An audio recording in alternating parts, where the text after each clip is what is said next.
Is your weight loss plan actually making you less healthy? If you are a woman over 40 who wants to lose weight for the last time and get off of this dieting roller coaster, to have more energy, confidence, and longevity, today we're going to talk about how to achieve that the healthy way. I've been a registered nurse for over 18 years working in the hospital, and it's so important for me to make sure that I provide you evidence based, science backed information so that you can transform your health and stay out of the hospital. I want to help you to add years to your life and life to your years. Some of the diet plans and weight loss strategies out there just aren't healthy. And maybe you're cutting calories aggressively. Maybe you're not eating enough because of a medication that you're on, a GLP-1. Maybe you've cut out an entire food group or you're stuck in that binge and restrict cycle. If any of that sounds familiar to you, that is why I created this episode because today I want to bust the biggest myth in weight loss. Why the strategy of just eating less isn't really the answer, and how the scale doesn't tell you the whole story, and why what you're doing to lose weight might be costing you your muscle, your bone density, and your future quality of life. This is episode number 255 of the Healthy Real Food podcast about eating more to lose more. And the question that I'm asking you today is your weight loss plan making you less healthy? This is the Healthy Real Food podcast. I'm your coach, Erin Hart, a registered nurse and health coach who understands the struggle of feeling out of control around food and has walked the path of transformation. If you are a woman who feels powerless against your cravings and is ready to live your life with more energy, mental clarity, and purpose, there is hope. Here we believe that with God, a mindset of unstoppability, and consistent execution of a winning strategy, anything is possible for you. So if you're ready to find freedom from food addiction, take control of your health, and pursue your dreams with renewed energy, support, and accountability, let's go.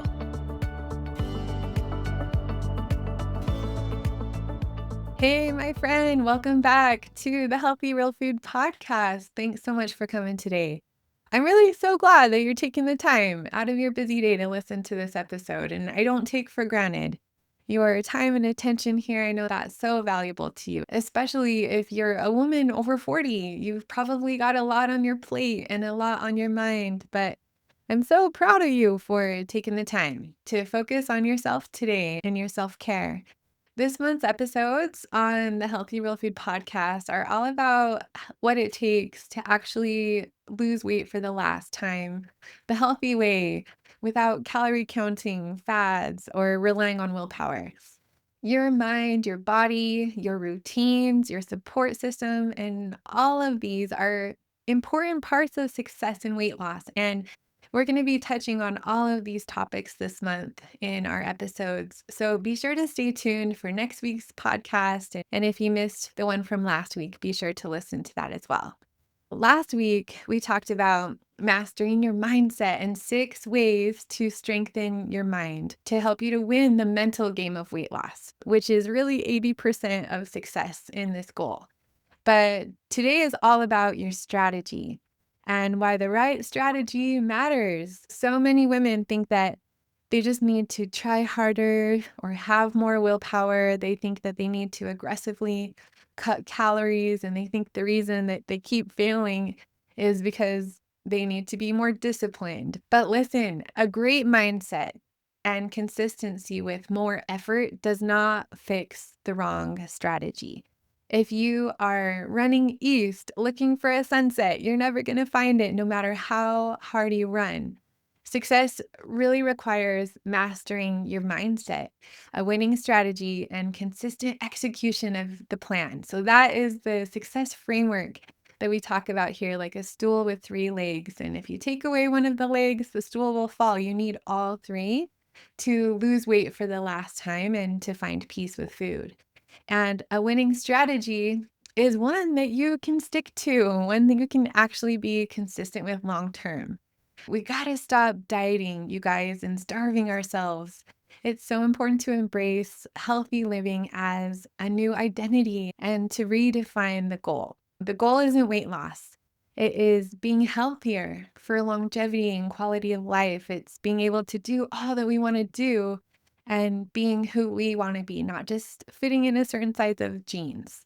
Yeah, can I ask you something? If you keep doing what you've been doing, where is it actually going to get you?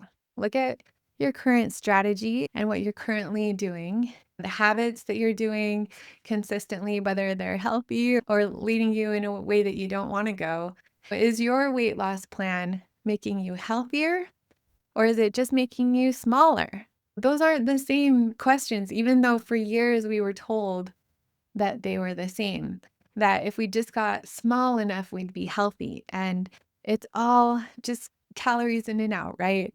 So I really want to bust that myth today because I, like so many of you, believed this too. And when I was a teenager, I became a lifetime member of Weight Watchers, right? I was one of those. But I kept struggling with my weight and I thought about food constantly. I thought the goal was just the number on this scale, and it makes me so sad that me as a teenager that was healthy, I was at a fine size, right? I didn't need to really lose weight, but I focused so much on it because of these societal norms that we have. And I didn't understand, as many women don't, that healthy weight loss is about being strong, not skinny. I struggled for so many years with emotional eating, binge eating disorder, on the dieting roller coaster until I really discovered how to find peace with food and my body through a real food lifestyle. When I was young, I honestly didn't understand how important it was to maintain muscle during weight loss. And I just thought that being smaller was the goal, the number on the scale. If that went down, that was good. But here is my perspective now. I have spent 18 years in the medical field as a nurse. I've seen firsthand the consequences of diet related disease. I've gone through my own transformation, finding peace with food, stopping binge eating, losing over 100 pounds and maintaining that for the past 5 years. And I am starting my fifth year running my health coaching company, where I've done thousands of coaching calls, helping women over 40 to achieve their goal body. So I've learned a few things along the way. And I want to share them with you today so you can avoid the mistakes that keep most people from healthy weight loss. My goal after working so many years in the hospital is to help women like you to stay out of the hospital. If you are a woman over 40 who's tried calorie counting, cutting back and just eating less, that approach, or you're on GLP-1 medications and you want to lose weight the healthy way without losing your muscle and your bone density. Let's talk about how to lose weight the healthy and sustainable way and what actually works. Many people believe that weight loss is math, calories in and calories out, but your body is not a calculator. It is a complex adaptive system. Your body is a living and breathing organism, and no one in the world is like you. You are so unique, and we all have bio-individuality. And there's not a one size fits all plan that's right for every person. We really have to redefine the goal and shift our focus from weight loss to improving our health. The goal is not weight loss, it's fat loss, right? Losing weight the healthy way means maintaining your bone and muscle mass. You don't want to lose weight by losing bone and muscle mass. Really, that's not going to leave you healthier as you age. The mistake that many people make is thinking that to lose weight, they basically have to starve themselves or just aggressively cut calories. The average woman needs around 2,000 calories a day just to maintain their weight, right? And that number changes really depending on your age, height, weight, activity level, body composition, and it may be more or less for you, depending on those factors. We're all unique. Genetics play a role in that as well. Did you know that if your goal is fat loss, you can actually change your body composition even on a maintenance plan? The key is the quality of your food, not just the quantity. You may have heard of macronutrients, proteins, carbohydrates, and fats. Each of these play an essential role in how your body functions. Protein supports muscle metabolism and your satiety. Carbohydrates provide you with energy and they support your hormones and help to regulate your blood sugar when they come from whole, unprocessed sources. Fats are also important. It's not the days of fat free anymore. No, you need this balance of proteins, carbohydrates, and fats because healthy fats support hormone production, your brain health, and meal satisfaction. And removing or overly restricting any one of these macronutrients is often going to lead to fatigue and cravings and muscle loss, and definitely difficulty maintaining it as a sustainable lifestyle. So let's go back to the calorie piece because it still does matter, just not the way that we've been taught. Yes, weight loss can be sped along with a caloric deficit. That part's true, but we were taught to create the deficit by eating less, cutting harder, pushing through unmanageable hunger. And when the scale doesn't move fast enough, that we would just cut and take out even more food. And when you cut calories too aggressively, your body doesn't just burn fat, it starts to pull from your muscle as well. This isn't just my opinion either, by the way. Once a caloric deficit gets bigger than about 500 calories a day or 30%, studies using DEXA scans, which is the gold standard for measuring your body composition, start showing meaningfully more muscle loss right along the fat loss, while a more conservative or moderate caloric reduction paired with enough protein and some resistance training will protect your muscle even as the scale moves down, right? We want to get down to a healthy body fat percentage without losing our muscle mass or bone density. A big mistake people make is having a really aggressive caloric reduction. If your goal is fat loss, but you're wanting to maintain or build your muscle mass during the process, it's best to have a more conservative caloric reduction, like 10 to 30%. A moderate deficit paired with enough protein protects your muscle even while the scale moves and while an aggressive one doesn't. So calories aren't the myth. The myth is that eating less faster, harder. It's the smart way to do this. It's not. It's actually one of the fastest ways to lose the muscle that you'll wish you kept. Muscle is the organ of metabolism. And if you're decreasing your muscle, it's going to be a lot harder to keep that weight off. It's really important to protect your metabolism and your muscle during this weight loss transformation. If your body is requiring this much to maintain your weight, but you're eating down here, with time, your body is going to require less food because you're eating less food. And so we have to be careful not to damage our metabolism during weight loss. In today's world, we're surrounded by ultra processed food. We don't have the danger of starvation anymore for most of us, right? Some people do struggle with restricting and anorexia, and that's definitely something that's so important to get help with from an eating disorder specialist and your doctor. But for most of us, our problem is being surrounded by all of this ultra processed food and designed by food chemists to be more addictive in a culture that's wired to seek pleasure. Many of us swing between overeating and then undereating to try to fix it. And neither extreme works. And that's not a healthy way to achieve your health goals. This is really why quality and structure matter so much more than the calorie math ever will. In NutriHabit, we don't have you track calories or macros every day. We've built a structured meal plan so that the math is already done for you. And our approach uses a moderate caloric reduction, somewhere between 10 to 30% below what your body actually needs, not 50, not 60% caloric reduction.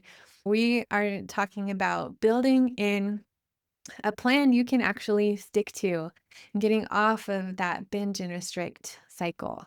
We've built in planned maintenance breaks every 6 to 12 weeks so that you can eat a bit more on purpose. Maintenance breaks are so important on your weight loss journey because, as we talked about before, too long in an aggressive caloric reduction decreases your metabolism. If you think of your metabolism like a bonfire, when you have less fuel on the fire, the fire will die down. But when you add fuel, the fire will burn hotter. And that's the same with our metabolism. As we intermittently add food for these maintenance breaks by just going from a caloric reduction back up to your maintenance plan every 6 to 12 weeks, what this does is it helps your metabolism to stay strong and healthy. So you don't stall out and you don't hit those plateaus and your body doesn't feel like it's starving. Another benefit of these maintenance breaks beyond just protecting and supporting your metabolism is it's just a great mental break, right? It's really hard to run a race when you can't see the finish line. Knowing that this weight loss phase is temporary, it makes it easier to stay consistent with it. And it will help to reduce burnout. Maintenance breaks are so important, especially if your goal is to not regain the weight back.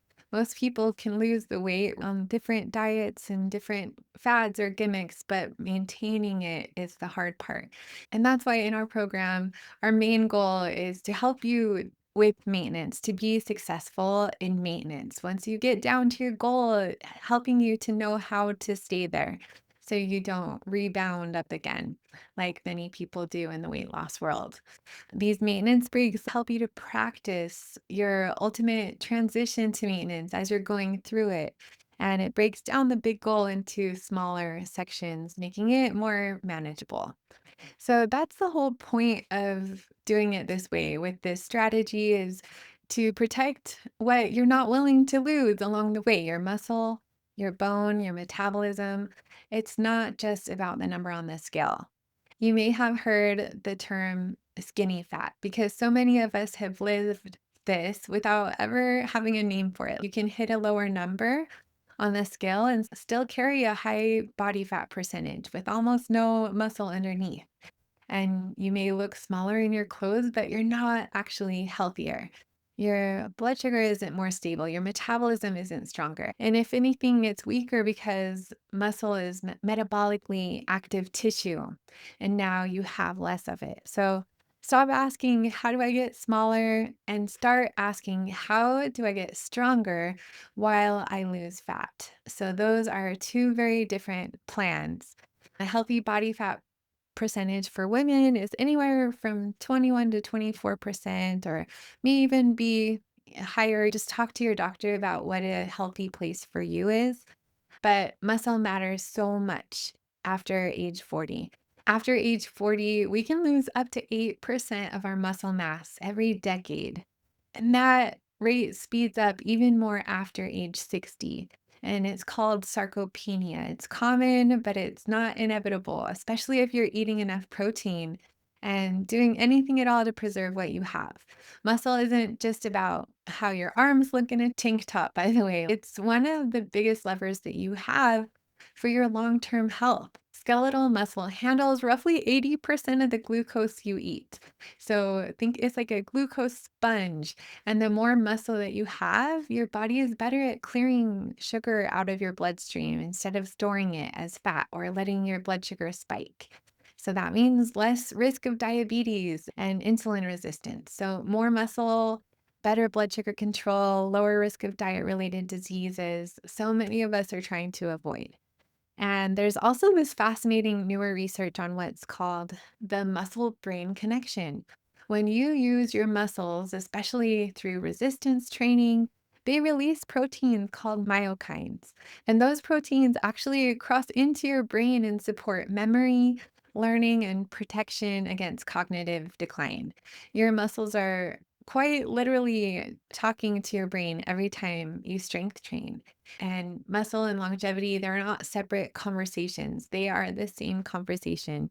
And I think that this is even more important right now in our current environment with GLP-1 medications GLP-1 medications can be a great tool on your health journey. I have a whole podcast about what you need to know about GLP-1 medications.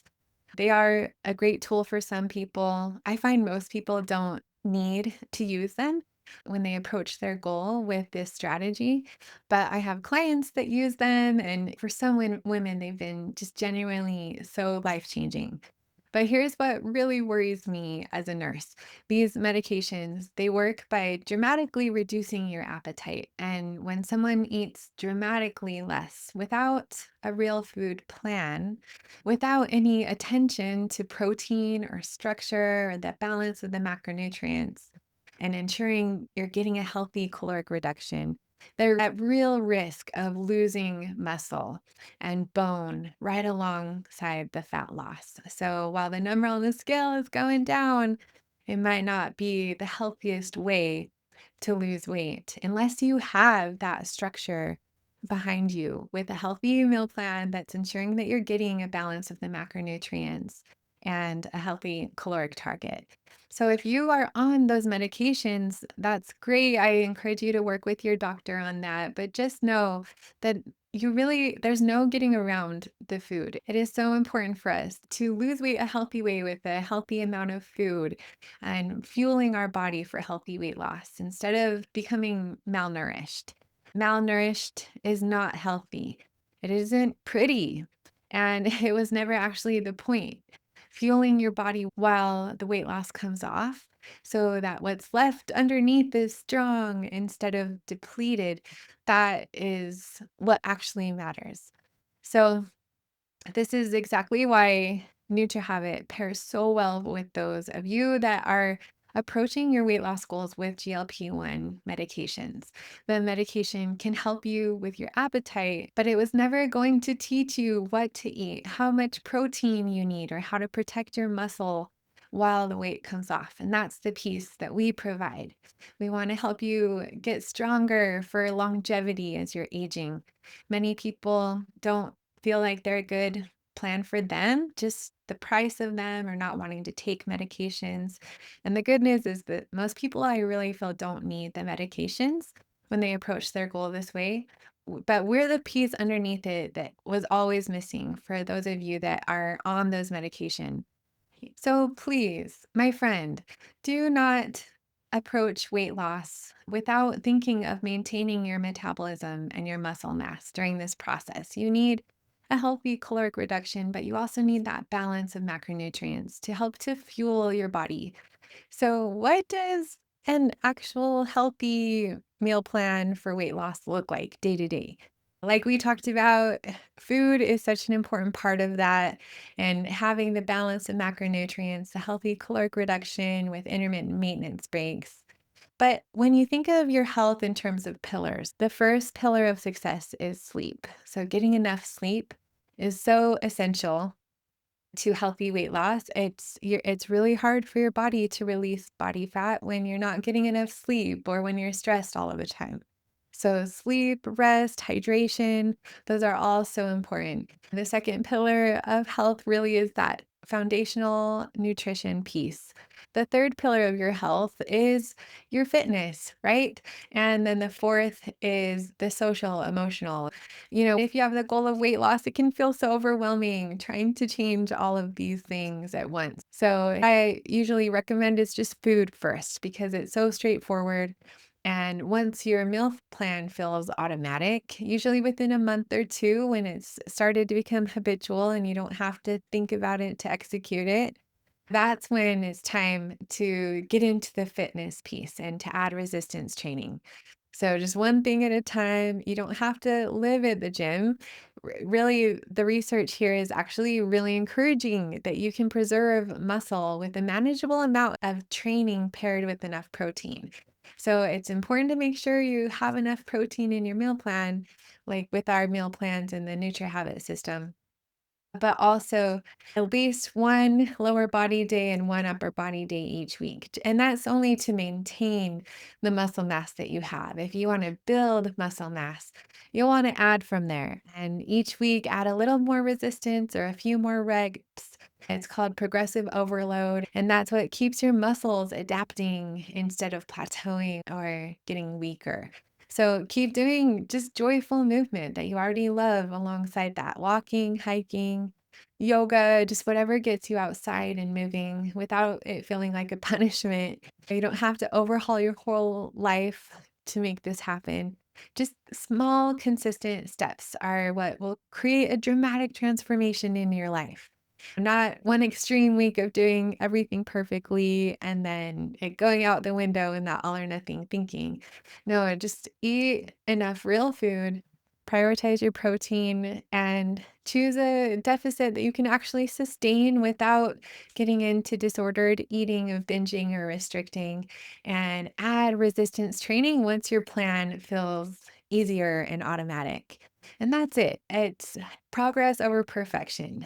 That's the strategy. So let's reframe our way of thinking about this goal that smaller was never really the goal, right? It's the goal is to be stronger, healthier, to be able to fully live your life for decades, to be free from diet related diseases, not just a number on the scale today. That just doesn't tell the whole story of your health. And if you've realized in your current approach that it might be working against you, or you're not sure how to build a plan that protects your muscle and your health while you lose fat, if you're binging or restricting, or eating too little on a GLP-1 medication, I just really invite you to book a free strategy session with me. We're going to look at where you are, get clear on your goal, and build a real strategy around it together. You can do hard things, my friend. Remember, 80% of this goal is right here, tackled in your mind. But 20% is strategy. And it's so important to have a strategy that helps you to become healthier, not just smaller.